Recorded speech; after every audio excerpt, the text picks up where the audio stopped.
guys, it's Jeff Lavery, editor with barnfinds.com. Checking in with an update, finally, on the 1986 Mercedes-Benz 190e 2.3 16-valve Cosworth, a junkyard find discovered rotting away in a Pennsylvania junkyard. As those of you who have been following the story know, I purchased the car last year, had it shipped out here to Rhode Island, and provided a variety of updates on what I could tell about the car just from observing it in my garage, and sort of some of the things I was acquiring to help get the car back on the road. One of the biggest items being the long obsolete and 16-valve specific gas tank that had been yanked out of the car and destroyed when it went into the junkyard facility. So the good news is the car has finally made its way up to my mechanic. Great shop called German Motors in Providence, Rhode Island. These guys are specialists, as the name would indicate, in everything European, but in particular they've got a real knack for working on vintage vehicles like the ones that I own, as far as BMWs, but they're also really well regarded in the air-cooled world with Porsches of every shape and size. So with that being said, what you're going to see here in this video is we finally got the car in on the lift to do a little bit of an initial assessment as far as where we're going to start. So you have a car that hasn't run for a number of years, engine that does turn freely, but when you're looking at that first startup, you're trying to really get down to nitty-gritty details. Is what do you need for this car, just to get some fuel into the engine, see if it wants to fire. And given so much of the fuel system was affected by going into a salvage yard, that really is an area of significant concern. So obviously the gas tank being one of those items, but then also just all sorts of ancillary fuel lines, fittings, sensors that were attached to the gas tank that were all either cut or ripped out when the tank was removed. As you might expect, once the car goes into a salvage facility, they're not exactly overly cautious with it. So what you're going to see here in this video is just some of the initial findings with the 190 on the lift, and sort of where I went from there with regards to a homework assignment to track down some parts. So check it out. Try to ignore all the rust in the jack points. I know I am for now, and we'll see where this takes us, and obviously we plan to keep updating you in the months and weeks ahead. So check it out. So the starter has not been removed. You never know with this thing. Number two, they did cut the cable. Right, which we have. You have that already. So we're going to go find that and see how extensive it is to know what the installation is. Because we could drop a battery, we could run the new cable. So we could throw a universal right on there. Oh yeah, you're right, absolutely. You could put a, well, if it had reached, you could just put a temporary universal end on it. Just to, or just put a jump box in there and skin the wire back. And Right. Okay, so you're right, we could do that before installing the cable. We'll confirm that there's actually a starter in it. We don't know that. We don't need coolant in it just to make it fire. All right, let's see what would be missing. we could run it long enough to get a wheel. How about fuel injection components? Today, I mean, it's got a mini DME for that's the CIS E car. Even if it's not, it's going to have a small, CIS E. So it's going to have a little motronic control in it, which looks like it's probably here. No, that's probably the. One of these two is the ABS, and the other will be the DME. And then we got a voltage supply, over voltage protection relay, which powers up the fuel pump, and that's there. So this looks intact. That's intact. You know, they didn't cut the harness. Would need power here. Yeah, we'll give them a list in a moment. Then, okay. So that's electricity. We know what we need to do to get basic electricity. Then we need fuel. Now, I can't go all the way up because that's up, but the fuel tank has been removed. But let me see what. Good, we got a tank. I just want to go to the back of the car to see if they cut every steel hose or not.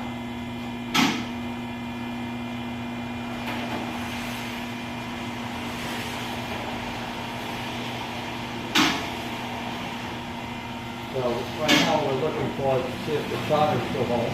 And then we'll see any obviously missing component, see if the exhaust is intact. And then we'll look for the fuel connections. Hopefully they just cut rubber, the rubber flex pipe. Didn't cut anything steel. Yeah, when they picked it up with the fork. Yeah, that's flexible there. Okay, so this was a cheese, aftermarket cheese, not a header. It's not header, it is your header, your manifolds, but the downpipes, this is all cheese anyway, and they cut it clean.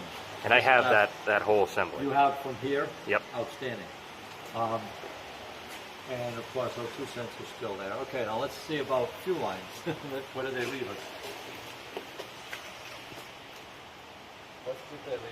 Okay, so this was the fuel level sender, I'll bet. The tank was living here. No, the tank's up in the, behind the seat. Way in the back, and these are the exhaust cans with fuel in.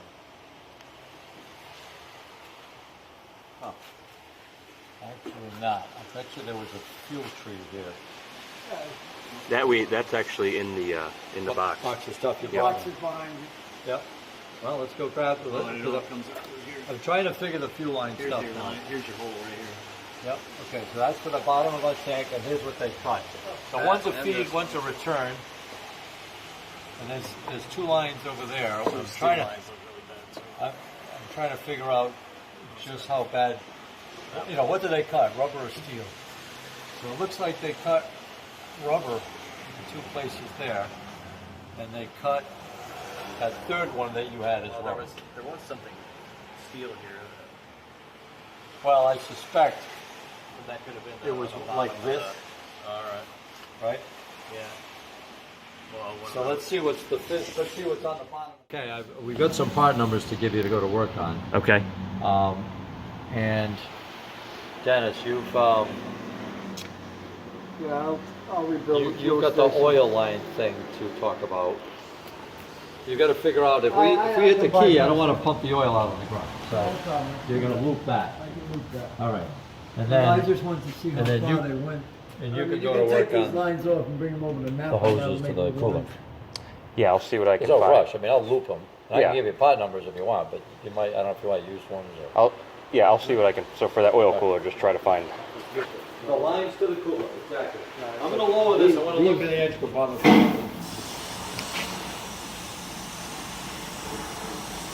This could stay in tonight. We'll put it out in the morning.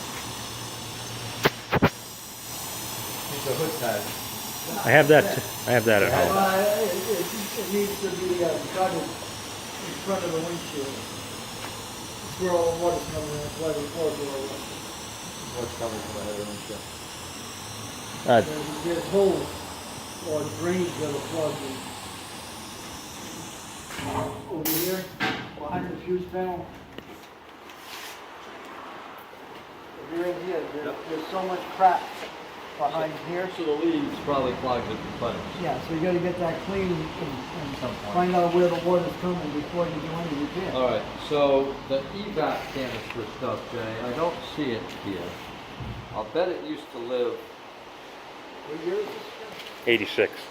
Oh, so I've seen them live on the end of the. See, I don't know. So this assembly here, I think they usually say. What's that? this has like an air intake horn. That Yeah. goes. Yeah, that's Oh, okay. not but so important.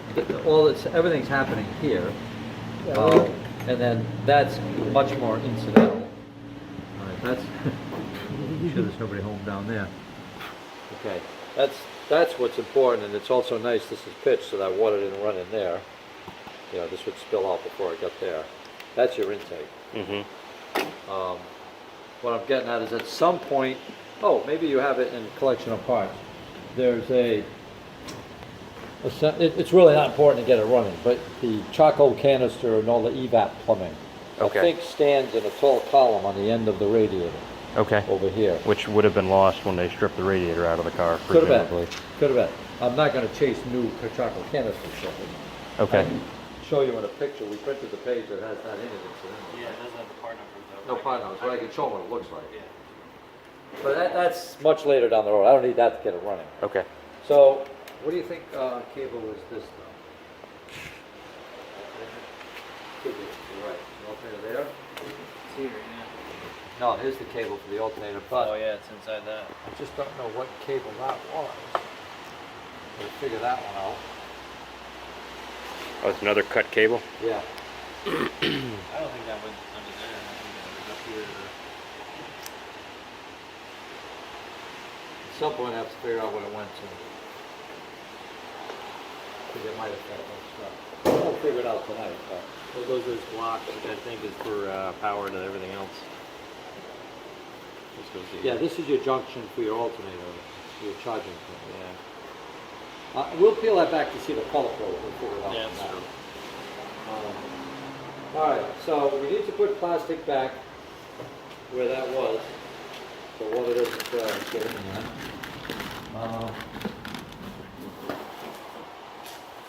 And then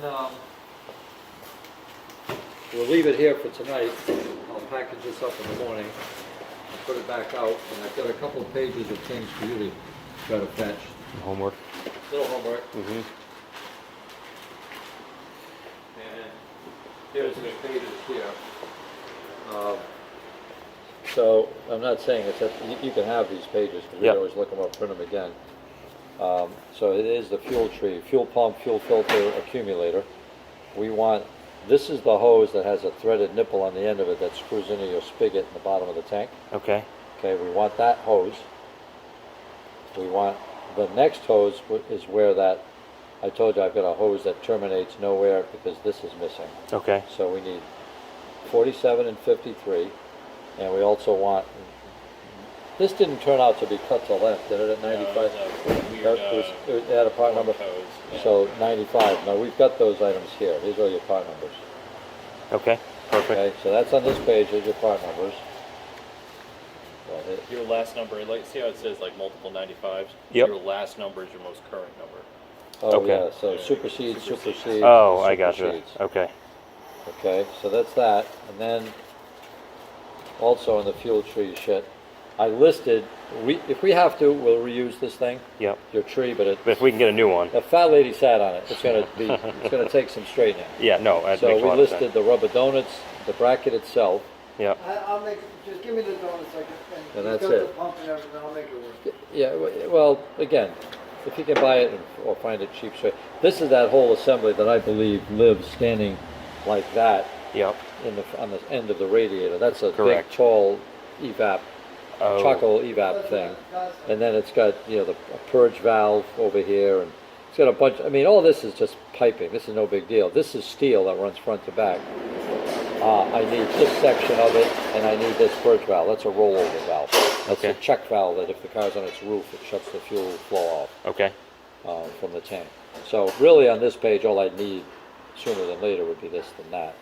And even this wouldn't hold me up, but I know we're gonna need that. So when I run across stuff we need, I'm just gonna tell you. Right. Now, do you need that whole charcoal canister too? Is that what you said? Well, at some point, yeah. I mean, Okay. to complete this car, you will, but I don't need it early in the game at Okay. all. I really don't need it for a long time. Okay. So there's a quick update on the 190E Cosworth. The good news is, since that video was taken, I've actually tracked down all the parts that my mechanic Jerry, the owner of German Motors, outlined for me to find. And I actually had one part that I couldn't get. That was, again, one of those hoses with a brass fitting on the end of it that went into the bottom of the gas tank. And I was really unsure where I was going to find something like that. But the good news is, I actually went to my local pick and pull self-service salvage facility, the one here in Cumberland, Rhode Island. They had actually just gotten a very clean 190E with the turbo diesel motor, so 190D technically. And now again, most of these cars, when they come into a yard, the gas tank is drained and removed, and anything that's attached to that gas tank is pretty hard to come by. But in the case of this car, I got incredibly lucky because it was a very hard rear end impact, and the gas tank was actually pulverized and pushed up against the rear bulkhead, and it was drained fully, but I was able to grab that exact hose that I needed that is now obsolete from Mercedes. So I dropped all those parts off last week with German Motors. In addition, I found a complete oil cooler assembly on Facebook Marketplace from a 190E 2.3 16 valve owner in the UK who had parted his car out years ago. And as you might have seen in the video, the oil cooler, I actually still have my original oil cooler, but again, the yard cut the lines to remove one of the very few parts they took off that car, that being the radiator. So at the stands right now, and that sort of first walkthrough of what was needed, we've got all the parts necessary to hopefully get fuel to the engine and see if this engine wants to turn over. So what you're going to see next is there's a little bit of history with this car that I've been trying to piece together. As some of you know, in my previous post, I get pretty obsessed about a car's history and where it was before and things like that. And in the case of this 190E Cosworth, I noticed a few things that indicated to me it had likely been a European delivery car, which, it doesn't necessarily add a lot of value. Some people like knowing a car has that in its past. I happen to be one of those people. So I was really excited to find the things that you're going to see in this next part of the video as far as little clues that indicate this 190E was absolutely a European delivery vehicle. So check it out. Notice I'm at the back of the car. When I first got this car home, after it got delivered to Rhode Island from Pennsylvania, I noticed there was a little badge on the back that showed it came from a dealer in Austria. Now, granted, it was sold through a typical dealership network here in the States, actually in a very Tony part of the Philadelphia suburbs.